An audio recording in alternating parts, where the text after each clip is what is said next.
नमस्कार साथियों, उपदेष्टा के इस ऑनलाइन कार्यक्रम में आपका स्वागत है। ये हमारी CTET CDP की क्लास नंबर 18 है। आज का हमारा टॉपिक है जीन पियाजे का संज्ञानात्मक विकास का सिद्धांत, जीन पियाजे कॉग्निटिव डेवलपमेंट थ्योरी। ये क्लासेस CTET के लिए तो उपयोगी हैं ही, साथ ही UTET, UPTT और सभी स्टेट टीचिंग एलिजिबिलिटी टेस्ट और टीचिंग एग्जाम्स के लिए उपयोगी हैं। चलिए हम आज का अपना टॉपिक शुरू करते हैं। ये कुछ चीज़ें हैं, आप उपदेष्टा.com के माध्यम से हमसे जुड़ सकते हैं। जीन पियाजे एक स्विस साइकोलॉजिस्ट थे। ये एक रचनावादी थे।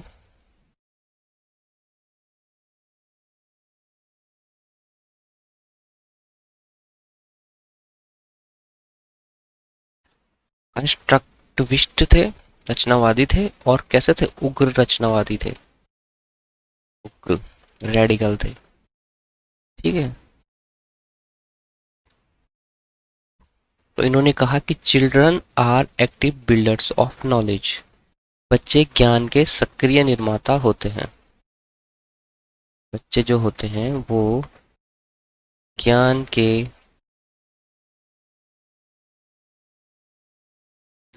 सक्रिय निर्माता होते हैं।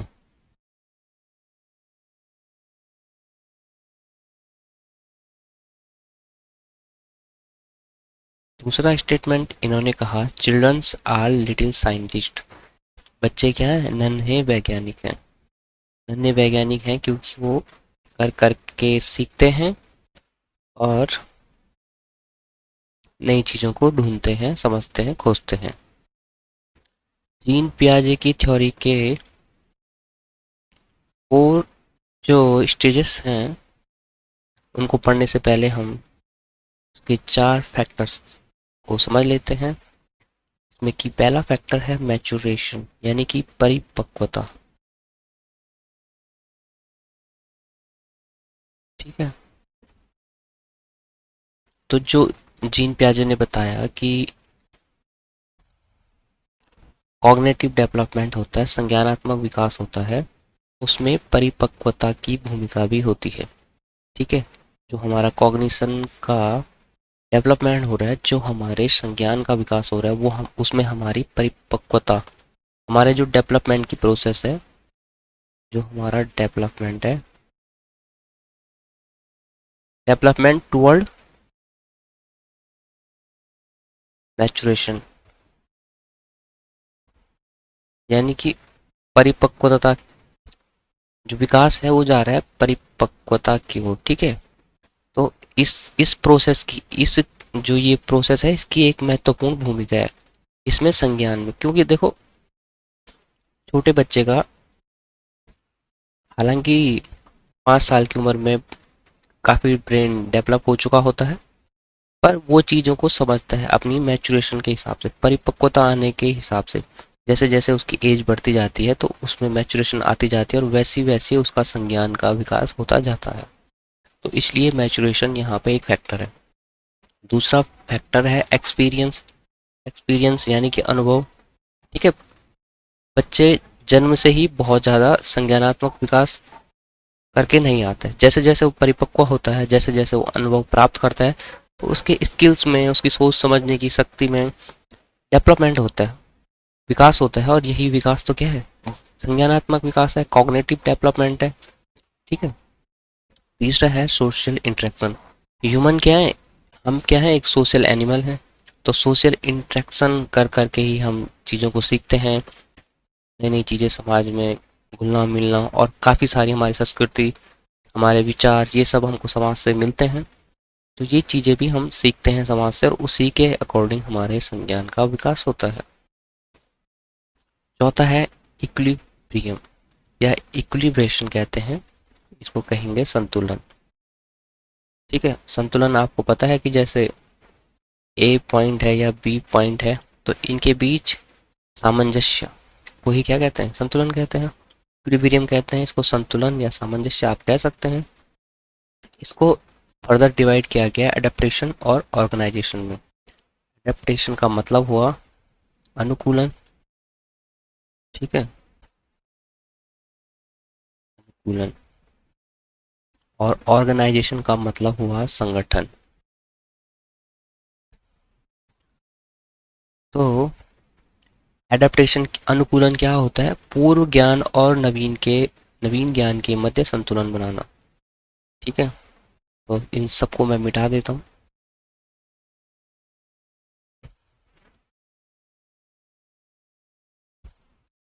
तो अब हम यहाँ पे देखते हैं एडेप्टेशन। इसको मैं हिंदी में ही लिख लेता हूँ, अनुकूलन। एडेप्टेशन इस वाले को मैं लिख रहा हूँ। ठीक है, अनुकूलन क्या होता है कि जो पूर्व ज्ञान है किसी का, ठीक है, बच्चे का जो पूर्व प्रीवियस नॉलेज है, पूर्व ज्ञान है, और जो उसने अब नया ज्ञान प्राप्त किया, जैसे स्कूल गया या समाज से उसने कुछ सीख लिया, तो पुराने ज्ञान और नवीन ज्ञान के मध्य, पुराने ज्ञान और नवीन ज्ञान पुराने ज्ञान और नवीन ज्ञान के मध्य संतुलन बनाना ही, संतुलन बनाने की जो प्रक्रिया है, ठीक है, उसको क्या कहते हैं? अनुकूलन कहते हैं। इसको हमने आगे फिर दो में डिवाइड किया है, उसको भी देखते हैं। दूसरा है ये वाला ऑर्गेनाइजेशन। ऑर्गेनाइजेशन को कहते हैं संगठन। ठीक है, संगठन में क्या होता है कि प्रत्यक्षीकृत एवं बौद्धिक सूचनाएं प्राप्त करना। इसको मैं यहाँ पे लिख रहा हूँ, प्रत्यक्षीकृत। प्रत्यक्षीकृत क्या है कि जो हमारे सामने है, प्रत्यक्ष है। ठीक है, एवं बौद्धिक, प्रत्यक्षीकृत एवं बौद्धिक। बौद्धिक को आप समझ लीजिए इंटेलेक्चुअल, सूचनाएं मतलब इंफॉर्मेशन। तो इंटेलेक्चुअल इंफॉर्मेशन, जो सूचनाएं प्राप्त करना है,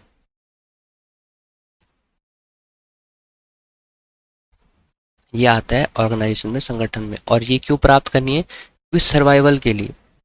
जैसे हमने कुछ इंटेलेक्चुअल इंफॉर्मेशन गैदर की कि इस जड़ी बूटी को खा के इस तरह के जानवर के काटने का, जैसे सांप ने काटा और इस तरह की जड़ी बूटी खाएंगे तो वो ठीक हुआ। तो ये सब चीज़ें सीख रहा है इंसान अपने सर्वाइवल के लिए।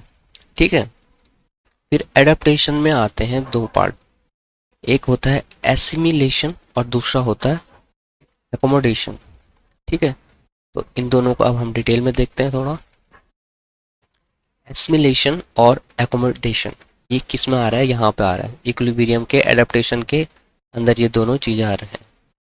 ठीक है, तो एसिमिलेशन को कहते हैं आत्मसातीकरण। आत्मसातीकरण।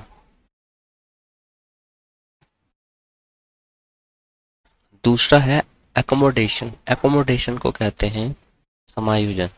इसको आप कुछ कुछ नाम से ही समझ जा पा रहे होंगे। ठीक है, थोड़ा डिटेल में मैं लिख लेता हूँ।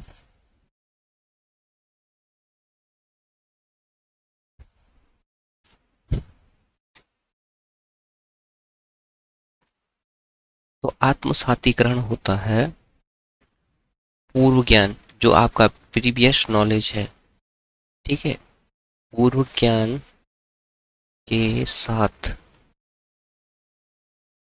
जो नया ज्ञान आप प्राप्त करेंगे, ठीक है, नवीन ज्ञान, न्यू नॉलेज को जोड़ने की प्रक्रिया।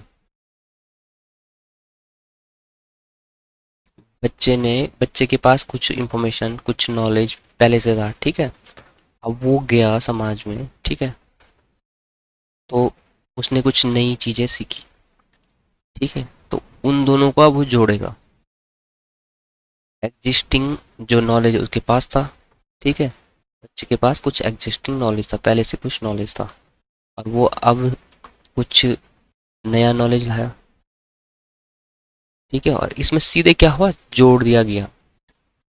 उन दोनों में कोई परिवर्तन नहीं हुआ कि जैसे ए पहले उसको पता था कि ए फॉर एप्पल होता है, अब बाद में पता चला कि बी फॉर बॉल होता है, तो उसने दोनों को जोड़ दिया। अब नया बना A for apple, B for boy. इसमें कोई चेंजेस नहीं किया गया। तो ये आता है आत्मसातीकरण में। दूसरा होता है एकोमोडेशन, यानी कि समायोजन। समायोजन से आपको पता ही चल रहा होगा कि दोनों में समायोजन करना। ठीक है, तो पुराने ज्ञान या स्कीमा, स्कीमा को अभी हम देखेंगे। ठीक है, पुराने ज्ञान या स्कीमा में परिवर्तन करना।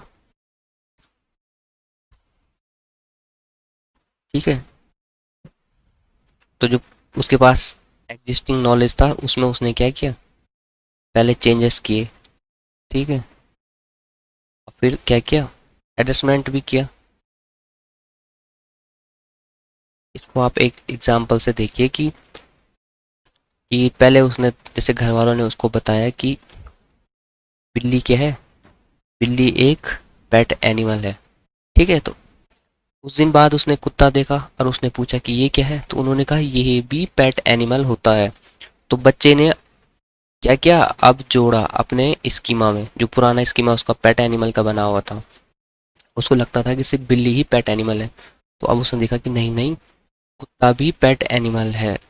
तो अब उसने पुराने ज्ञान में, पुराने जो स्कीमा था उसका कि पालतू पशु बिल्ली होती है, तो उसमें चेंजेस करने पड़े, उसे उसे उसमें ऐड भी करना पड़ा कि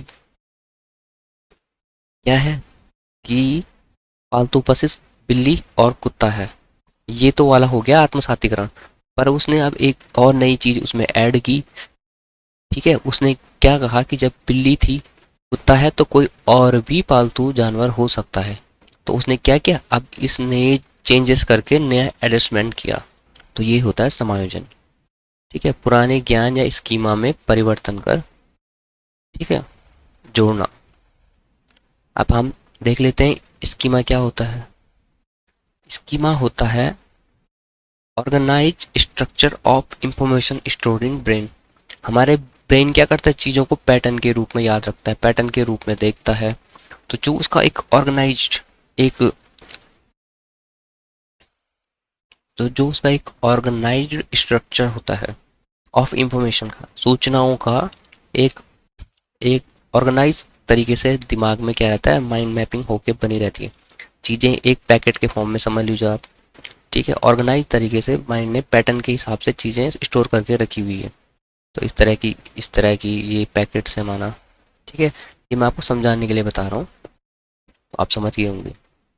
तो mental structure of knowledge information in brain, किस तरह का उनका मानसिक स्ट्रक्चर है, माइंड मैपिंग में जो चीज़ें, ये पैकेट्स मान लीजिए आप इनको, ये स्टोर होके माइंड रख रहा है, माइंड पैटर्न को रखता है। जैसे कोई इमेज देखी, वीडियो है, तो पैटर्न के रूप में माइंड उनको स्टोर रखता है। तो mental structure of knowledge and information, ज्ञान और सूचनाओं का, इनमें भी क्या, ज्ञान और सूचना दोनों एक चीज़ नहीं है, अलग अलग चीज़ें। इसको हम देखेंगे अगली क्लासेस में जहाँ पे ये टॉपिक आएगा। तो mental structure of knowledge information stored in brain, तो स्कीमा क्या है, एक स्ट्रक्चर है। ठीक है, मैं इसको ऐसे बना लेता हूँ। एक पैटर्न की तरह माइंड ने ये स्टोर करके रखा हुआ, ये है स्कीमा। बच्चे ने बिल्ली देखी और बिल्ली का स्कीमा इस तरह से उसने स्टोर कर दिया। ठीक है, तो इसमें क्या है, एक तो इंफॉर्मेशन स्टोर है,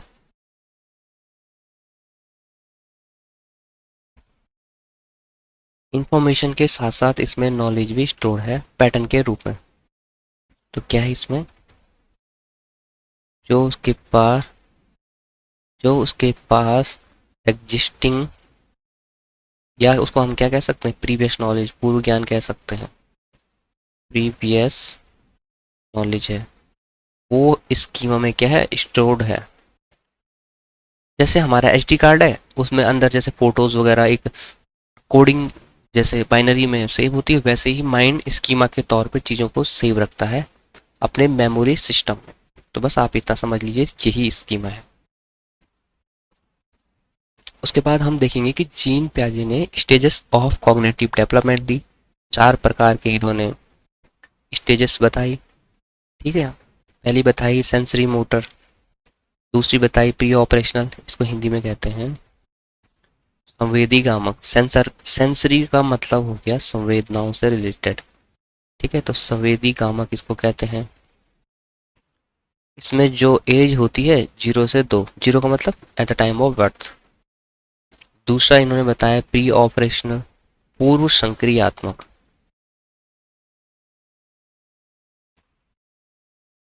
संवेदीगामक पहली वाली हो गई, दूसरी वाली हो गई पूर्व संक्रियात्मक। इसमें की एज थी बताई इन्होंने 2 से 7 साल। जीन पियाजे ने अपने ही बच्चों पे क्या किया था, अपने ही बच्चों को उन्होंने देखा था, उनके बिहेवियर का उन्होंने स्टडी की थी। ठीक है, उस अकॉर्डिंग उन्होंने ये सारी हमें चीज़ें बताई। तीसरा है कॉन्क्रीट ऑपरेशन। कॉन्क्रीट से ही पता आपको चल रहा है कि मूर्त। ठीक है, ऑपरेशनल का संक्रियात्मक। इनको याद रखना बहुत ही आसान काम है। चौथा है फॉर्मल ऑपरेशन। फॉर्मल का औपचारिक हो गया।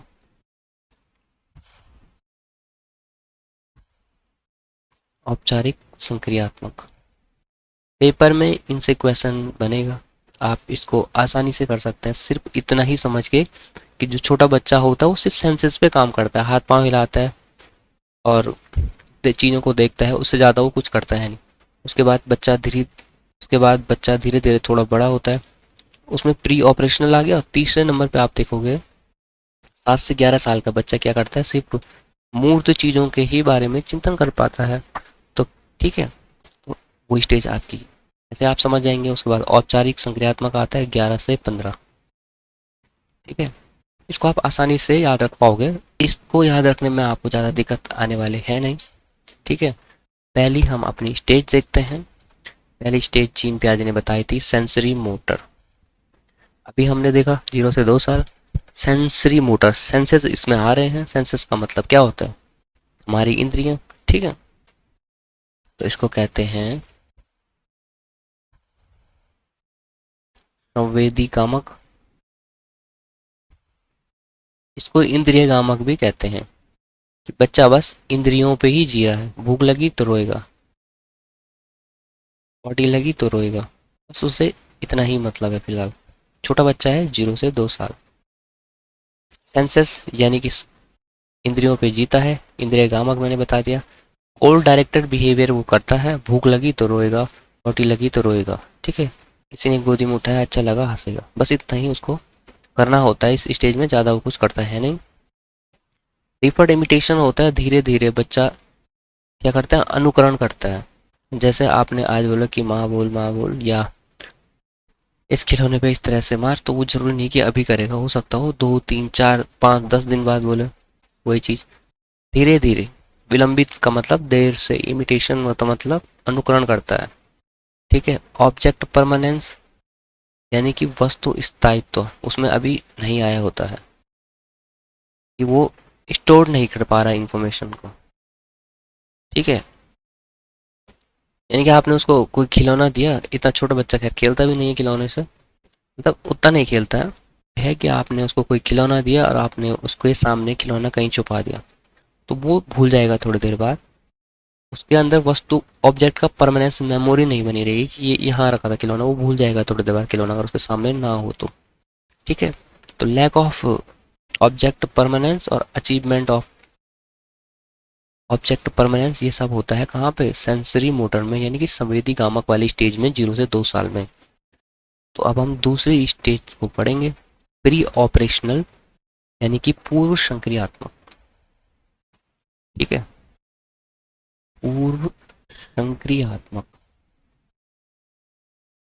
2 से 7 साल की ये अवस्था जीन पियाजे ने बताई। ठीक है, प्री स्कूल स्टेज है, बच्चा 6 साल में कक्षा 1 में एडमिशन लेता है, तो ये स्कूल जाने से पहले की अवस्था है। ठीक है, एनिमिज्म, इसमें बच्चा क्या करता है, एनिमिज्म। एनिमिज्म को कहते हैं हिंदी में सजीववाद। सजीववाद, सजीववाद से क्या मतलब है कि निर्जीव वस्तुओं को भी वो क्या समझेगा, सजीव समझेगा। निर्जीव वस्तु को सजीव समझना। आपने कभी ऐसा देखा होगा कि जैसे बच्चे किसी चीज से टकरा गए तो घर वाले क्या करते हैं, जो जैसे जैसे टकरा गया वो हम्म, सामने रखे बेड से, तो घर वाले बेड को मारते हैं कि इसने इसकी पिट्टी की। ठीक है, तो बच्चे को लगता है कि ये बेड जो है ये एक सजीव है, वो उसको एक सजीव की तरह देख रहा होता है इस स्टेज में। ठीक है, इकोसेंट्रिक होता है बच्चा, अहम केंद्रित होता है बच्चा। ठीक है,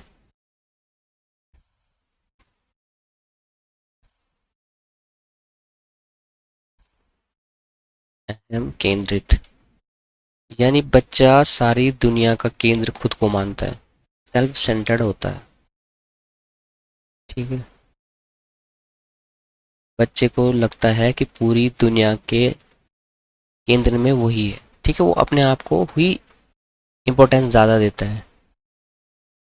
इरिवर्सिबिलिटी ऑफ थॉट्स इसमें होते हैं कि वो इस पैटर्न में सोच रहा है चीज़ों को, अब इसको उल्टा करके वो इतना परिपक्व नहीं हुआ है अभी कॉग्निटिव लेवल पे कि चीज़ों को रिवर्स करके भी सोच पाए। ठीक है, जैसे कि ये कोई कॉज है, कारण है, और इस कारण का परिणाम कुछ आता है। ठीक है, तो वो ऐसा नहीं सोच पाएगा कि इस परिणाम का कॉज ये है, उल्टा करके नहीं देख पाएगा। ठीक है, तो जैसे कि आप इस एग्जांपल से इसको समझ सकते हैं कि बच्चे ने किसी दूसरे बच्चे को मारा। ठीक है, और मारने के बाद दूसरा बच्चा रोने लग गया, तो बच्चा अब इस चीज को देख रहा है अपने, जैसे उसकी दोस्त की पिटाई हो गई और वो रो रहा है, उसे दर्द हो रहा है। बच्चे को इतना पता है कि मारने से दर्द होता है। ठीक है, पर वो इसको उल्टा करके नहीं सोच पाएगा कि दर्द हो रहा है तो इसका मतलब है कि मारा होगा, गिरा होगा, ऐसे वो नहीं सोच पाएगा। उसके बाद आता है सेंट्रेशन। ठीक है, केंद्रीयकरण।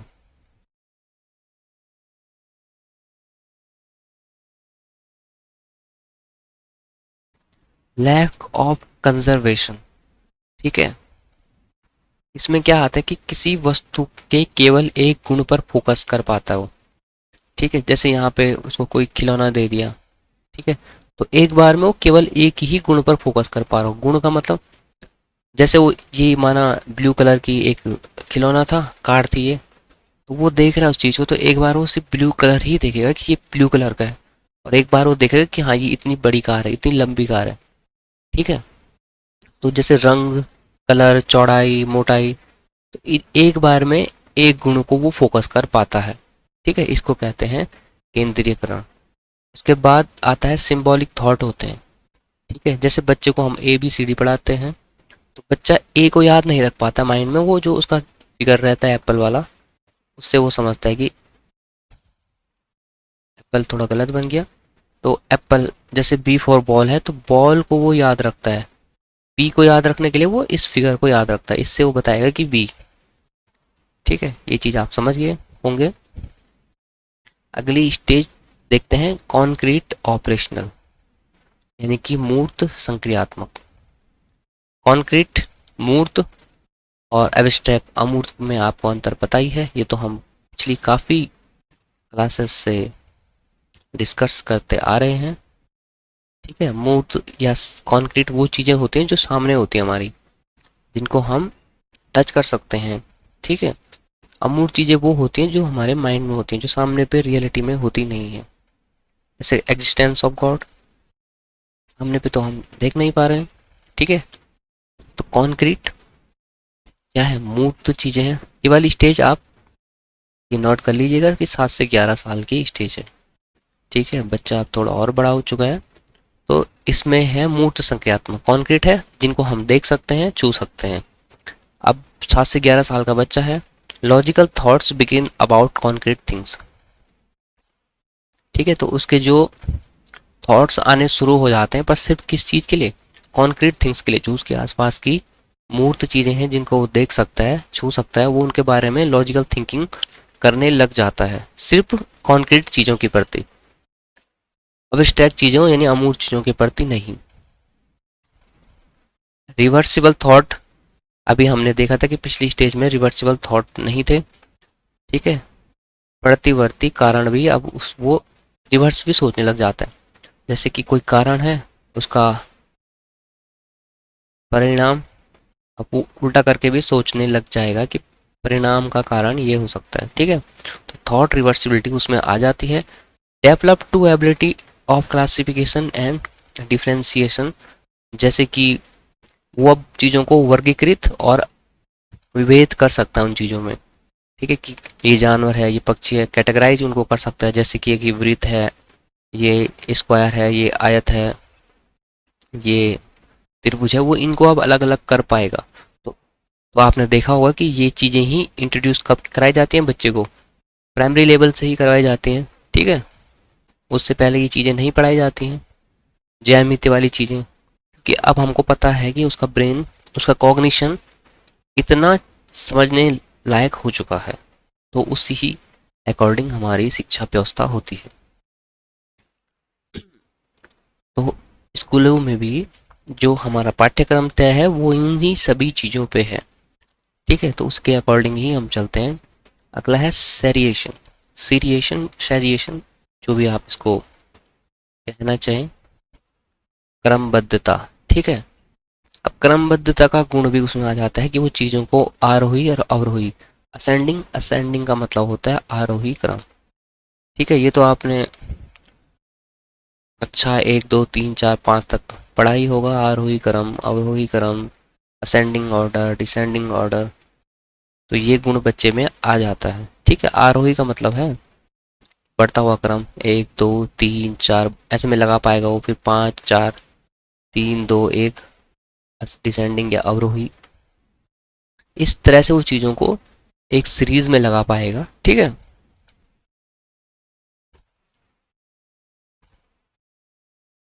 उसमें डिसेंट्रेशन का गुण आ जाता है, वो चीज़ों को समझने लग जाता है। कि जैसे हमने उसको पानी दिया,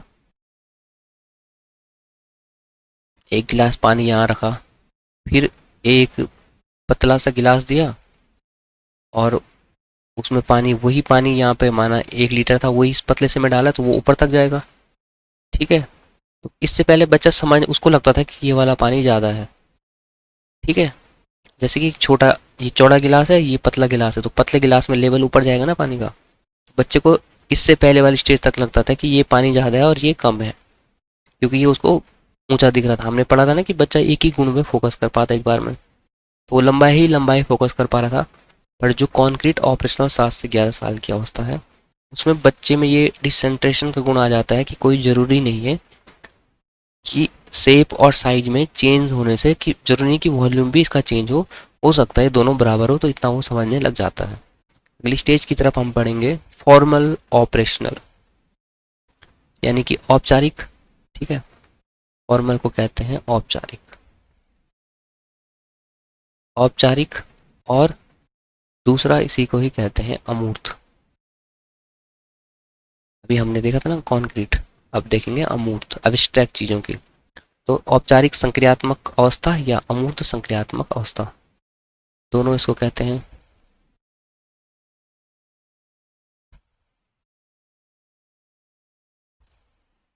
इसमें नाम से ही आपको पता चल रहा है, एब्स्ट्रैक्ट थिंकिंग होती है। अमूर्त विचार वो अब करने लग जाता है क्योंकि बच्चा हो गया है 11+ ईयर का, बड़ा बच्चा हो चुका है।